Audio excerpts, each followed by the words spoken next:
Aujourd'hui, on va découvrir les rôles et permissions dans Centrix One.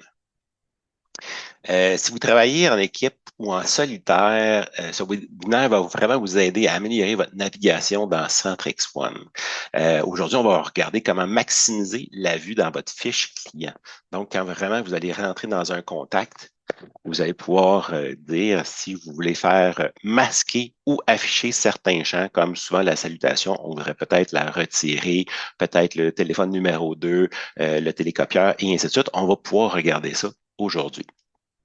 Il y a aussi, on va pouvoir aller voir comment masquer ou faire afficher certaines informations dans nos champs de profilage aussi, qu'on aurait pu venir créer au préalable juste ici. Donc, aujourd'hui, on va regarder plus l'accès pour les administrateurs dans votre compte Centrix. Et on va commencer tout de suite par les paramètres. Gardez en tête que le plan essentiel, il n'y a pas les accès aux paramètres. Ce que ça veut dire, c'est qu'un essentiel, un plan essentiel ne pourra pas être un administrateur du compte. Justement, parlant d'essentiel, on va regarder vos plans. Donc, ici, on va avoir le plan essentiel, comme je vous parlais il y a quelques instants. Je vais avoir un plan pro et je vais avoir un plan aussi croissance. Quand vous allez les voir comme ça ici, donc les utilisateurs qu'on voit ici, on va pouvoir voir chacun des plans qu'ils vont avoir. Et selon le plan, bien, ils vont avoir droit à certains modules ou non. Si je viens voir comme ça ici, le forfait croissance a accès à tous les modules. On va oublier l'administrateur ici, l'admin ici. On a accès à tous les modules comme on peut voir ici. Le forfait pro a accès à tous les modules sauf les automatisations. Et le forfait essentiel va avoir accès à plusieurs modules sauf les formulaires, les courriels et les automatisations. Comme ça ici. Donc, ce qu'on va commencer par voir, on va commencer par aller dans les rôles et permissions dans le haut, juste ici. Les rôles et permissions. On va pouvoir regarder ici pour venir gérer, venir ajouter des nouveaux rôles ou venir les modifier. Ça va être dans la gestion des rôles, juste ici. Au préalable, moi, je les ai créés ici, mais quand vous commencez, vous n'avez aucun rôle ici. Vous allez pouvoir venir créer des rôles si vous travaillez en équipe. Donc, vous pourriez avoir un rôle pour les ventes. Moi, ici, j'ai le coordonnateur marketing, j'ai le président ici. Je pourrais avoir aussi la comptabilité. Je pourrais en créer plein comme je le désire et donner, les assigner à certains utilisateurs par la suite. On va y revenir dans quelques instants à nos rôles.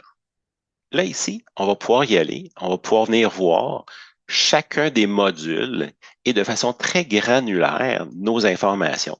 Donc, si je viens ouvrir le module des contacts juste ici, bien, on va être capable de venir voir tous les champs. Donc, salutation, nom de famille, le prénom, le titre, et ainsi de suite. Et on va avoir les choix qu'on puisse donner l'accès de voir, modifier, ajouter ou supprimer des informations. Si je m'en viens comme ça ici, on vient voir le rôle par défaut. Le rôle par défaut, c'est vraiment les rôles, les permissions de base, si on veut, à vos utilisateurs qu'on va pouvoir retrouver ici. C'est ce qu'on va commencer vraiment, c'est la base qu'on va pouvoir avoir à l'intérieur. Et là, vous allez pouvoir dire, vous allez descendre comme ça ici. Je vous parlais de la salutation. Je pourrais la retirer de la vue de tous les utilisateurs par défaut ici. Et là, on va continuer de descendre comme ça ici. Là, j'ai représentant 2, 3 et 4 qu'on va pouvoir retirer aussi la vue si on veut. Je vais aussi avoir le téléphone numéro 2 que je pourrais retirer. Pourquoi je veux le retirer? Ben, tout simplement parce que j'ai déjà un téléphone, j'ai un cellulaire aussi. Ben, le téléphone numéro 2, des fois, ça pourrait être un peu futile. Je vais avoir le télécopieur qui est de moins en moins utilisé aussi, que je pourrais retirer la vue et de pouvoir modifier aussi. Et ainsi de suite. Vers le bas, on va donner le droit ou non d'importer des contacts parce que je suis ici dans le module des contacts. Donc, est-ce que je veux donner le droit d'importer, de pouvoir exporter ou non aussi, toujours des contacts qu'on parle ici. On va avoir aussi l'historique. Donc, l'historique, c'est vraiment les changements qu'on aurait pu faire au niveau d'un contact. On va pouvoir faire la même chose aussi avec les champs de profilage qu'on aurait pu créer au préalable, comme je vous ai montré il y a quelques instants. La même chose avec mes opportunités. Donc, les opportunités, je pourrais dire, je veux cacher certaines informations comme les stades de vente, les probabilités de réussite, et ainsi de suite. Je vais aussi avoir mes articles d'opportunités. Donc, mes articles d'opportunité, les catégories de revenus, les unités, les montants, et ainsi de suite, que je prenais caché si je le désirais. Dans une opportunité, on peut aussi ajouter des profilages. Si je viens comme ça ici, les champs de profilage aussi, on peut venir les donner des droits et des permissions à l'intérieur. Je vais avoir aussi les champs de profilage sur nos types de revenus qu'on peut voir comme ça ici, que j'ai rajouté tout simplement à l'intérieur. Si je continue, je vais pouvoir voir les mêmes choses au niveau de mon compte aussi. Les champs de profilage de compte. Sur nos documents aussi, si on le veut, par rapport à nos courriels, nos formulaires, les automatisations aussi. Et ce qui est intéressant, c'est qu'on peut aussi créer des champs de profilage sur des listes. Comme vous pouvez voir ici, j'ai des champs de profilage sur des listes que j'ai ajoutées et je vais pouvoir dire, je veux cacher ou je veux permettre ou non à mes utilisateurs de les utiliser, ces champs de profilage-là aussi. Je reviens dans le haut ici. On va pouvoir dire par la suite, selon les rôles, je vais venir rajouter des informations comme je le désire. Si je m'en viens ici, exemple, le président, et là, on va pouvoir venir dire, si je reviens ici dans le module des contacts, on voit que j'ai certaines informations que je pourrais venir rajouter si je veux. Donc, selon, tantôt j'étais par défaut, c'était le minimum et la base. Et là, ici, je vais pouvoir venir rajouter. Comme là, ici, le président peut venir importer, exporter et voir l'historique aussi. Les icônes qu'on retrouve ici à l'intérieur. Si on regarde, dans le haut ici, je vais avoir un carré qui va être vert plein comme ça ici. Ça veut dire que la permission est accordée partiellement.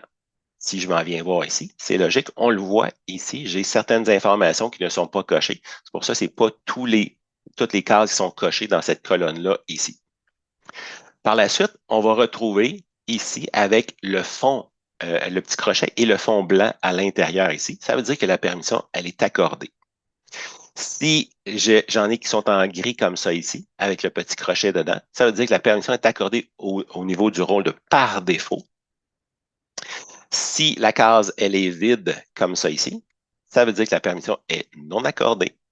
Et si c'est gris comme ça ici, pas de crochet à l'intérieur, ça veut dire que ça ne s'applique pas dans ce cas-là, tout simplement. Si vous en souvenez plus, vous allez pouvoir venir aussi dans la légende juste ici. Par la suite, on va aller voir la hiérarchie. Dans la hiérarchie, ce qu'on va retrouver, c'est vraiment, si je m'en viens comme ça ici, on va pouvoir voir un petit peu la hiérarchie dans l'entreprise. C'est plus généralement les administrateurs ou les propriétaires qu'on va pouvoir retrouver dans le haut ici. Généralement, on va retrouver ça comme ça. Ici, ça veut dire que Jean Dupuis, qui est le président, va pouvoir voir les informations pour lui. Donc, il va pouvoir voir les informations des comptes, des contacts et des opportunités et des tâches pour l'ensemble de l'entreprise. Dans le cas qui est ici, Manon, qui, elle, serait, exemple, une directrice des ventes, et je pourrais avoir 3 vendeurs ici à l'intérieur, par exemple. Ici, Manon verrait ces informations à elle et va pouvoir voir les informations de Daniel, de Roger et de Michel. Par la suite, je vais avoir Daniel, Roger et Michel qui, eux, ne verraient que leurs informations à eux, normalement, tout dépendamment d'un autre droit qu'on va aller voir dans quelques instants aussi. Si je reviens ici, dans la gestion de nos utilisateurs, comme ça ici, donc dans les paramètres utilisateurs, ici, ce qu'on va retrouver, c'est le petit icône au bout, juste ici. L'icône, ça veut dire que c'est cet utilisateur-là qui est le propriétaire du compte. Ça veut dire que c'est lui qui peut gérer les abonnements et la facturation qu'on peut retrouver juste ici. Et ce n'est que le propriétaire qui peut changer le rôle de propriétaire vers un autre. On ne peut pas avoir 2 propriétaires pour un compte. On va continuer un petit peu plus loin. Si vous regardez, tantôt je vous ai dit qu'on pouvait venir cocher ou décocher. Juste ici, je pourrais donner le droit ou non à certaines personnes de pouvoir avoir des modules, comme ça ici, selon les plans, évidemment. Donc ici, je ne pourrais pas le redonner. Mais ici, pour un croissance, je pourrais dire, je veux retirer, exemple, les documents. Par contre, ici, je ne peux pas retirer le rôle d'administrateur.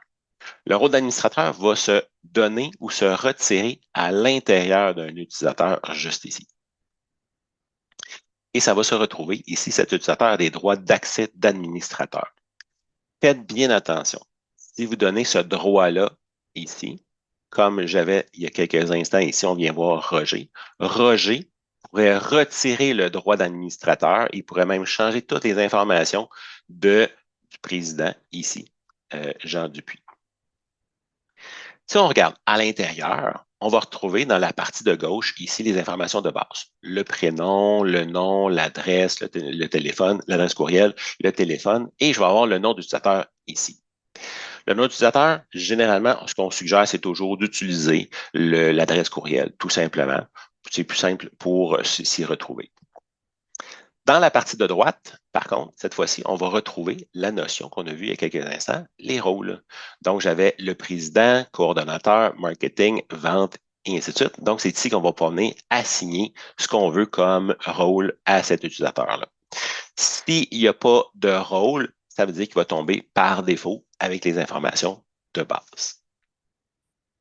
On va venir voir les cases à cocher juste ici. Ici, Jean étant le président, on va lui donner les accès à tous les comptes et contacts. On va lui donner la possibilité d'attribuer à tous les usagers. Et cette personne-là pourrait dire, ben, je veux pas avoir mes tâches dans mon agenda. On va venir les détailler, vous allez comprendre un peu plus. Donc, si je viens voir ici, accès à tous les comptes et contacts.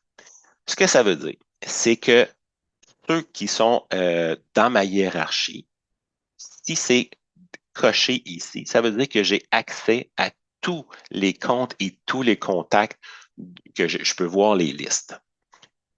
Et selon la hiérarchie aussi. Si je viens décocher ici, ça veut dire que je vais être limité qu'à mes comptes et à mes contacts à moi. C'est vraiment la grosse distinction. Souvent, on pourrait dire, ben, je veux pas que tel représentant voit tous mes contacts parce que c'est un nouveau, je veux pas qu'il puisse voir toute ma base de données. Donc, je pourrais lui retirer cette vue-là. Possibilité d'attribuer à tous les usagers, juste ici. Dans ce cas-ci, qu'est-ce que ça veut dire? Bien, si la case, elle est cochée, comme ça ici, ça veut dire que l'utilisateur peut attribuer à tous les utilisateurs soit une tâche, une opportunité, un contact ou un compte. Bref, un peu partout dans Centris. C'est vraiment, il va pouvoir venir attribuer des informations. Fait que si je m'en viens ici à l'intérieur, on va pouvoir retrouver ici, je vais pouvoir venir attribuer à n'importe qui ici à l'intérieur, selon toujours la hiérarchie aussi. Si la case, elle est décochée, ça veut dire qu'il va pouvoir attribuer uniquement à sa hiérarchie. Accès limité à l'usager dans les tableaux de bord, tâches et opportunités, juste ici. Qu'est-ce que ça veut dire? Si la case, elle est cochée, comme ça ici, ça veut dire que l'utilisateur va pouvoir voir uniquement les membres de sa hiérarchie. Donc, ceux en dessous de lui dans la liste déroulante des sections. On va retrouver ça dans les sections des tableaux de bord, des tâches et des opportunités. C'est vraiment, donc, il va pouvoir voir uniquement ceux qui sont en dessous de lui dans sa hiérarchie. Si la case elle est décochée, comme ça ici, ça veut dire que l'utilisateur va pouvoir voir l'ensemble des utilisateurs au même endroit. Donc, les tableaux de bord, les tâches et les opportunités. Accès limité par liste dans les tableaux de bord et opportunités. Qu'est-ce que ça veut dire cette fois-ci? Si la case, elle est cochée, ici, ça veut dire que l'utilisateur va pouvoir voir uniquement les opportunités des membres de sa hiérarchie, selon les listes qu'il a le droit de voir. Donc, on va les voir dans quelques instants, nos listes juste ici. Donc, ça va être autant dans les tableaux de bord que dans les opportunités. Si la case elle est décochée, l'utilisateur va pouvoir voir les opportunités de toutes les listes. Ne pas envoyer d'invitation à iCal ou au calendrier, comme on peut voir juste ici. Si vous avez synchronisé votre calendrier avec Centrix One, par défaut, est-ce que vous voulez que ça vous réserve une plage dans votre agenda ou non? Si la case, elle est cochée, ça veut dire que ça ne va pas aller réserver une plage dans votre agenda. Si elle est décochée, ça va aller mettre dans votre agenda à chaque fois que vous allez créer une tâche. C'est tout simplement quand vous allez vraiment créer une nouvelle tâche, est-ce que je veux que par défaut, ça soit coché ou décoché? On va continuer juste ici. Le supérieur hiérarchique. Le supérieur hiérarchique, c'est ce qu'on a vu avec la hiérarchie juste ici. Comme je regardais l'utilisateur du président ici, Jean Dupuis, il n'y a pas de supérieur hiérarchique. Par contre, si je m'en viens voir d'autres personnes à l'intérieur, on va pouvoir voir que ici, c'est qui le supérieur hiérarchique. Justement, par rapport à ça ici, on pourrait dire que ici, Roger ne verrait que ses accès, il serait limité à voir que ses contacts, il ne pourrait pas attribuer à d'autres personnes, donc il va être très limité ici dans ses accès. Et Daniel ici va avoir d'autres accès ici aussi. Donc ici, il ne pourrait pas voir les contacts et les comptes de tout le monde. Il pourrait juste voir la possibilité d'attribuer à tous les usagers, il ne pourrait pas. Et il va être limité aussi juste ici. Ici, dans quelle langue on veut que ça affiche pour l'utilisateur dans Centrix. Par la suite, on va aller ici dans le haut dans Accès aux listes. Dans la partie de gauche, juste ici, c'est les listes qui sont disponibles, mais que la personne, l'utilisateur, dans le cas qui est ici, Jean, ne verrait pas. Donc, il n'y a pas accès pour pouvoir voir ces listes-là. Du côté droit, ça, c'est ce que l'utilisateur, toujours ici, Jean, va pouvoir voir ici à l'intérieur. Donc, ça, c'est les listes qu'il a accès. Finalement, ce qu'on va aller voir, c'est qu'on va venir dans les étiquettes. Dans les étiquettes, on va pouvoir revenir ici. On va venir voir les stades de vente.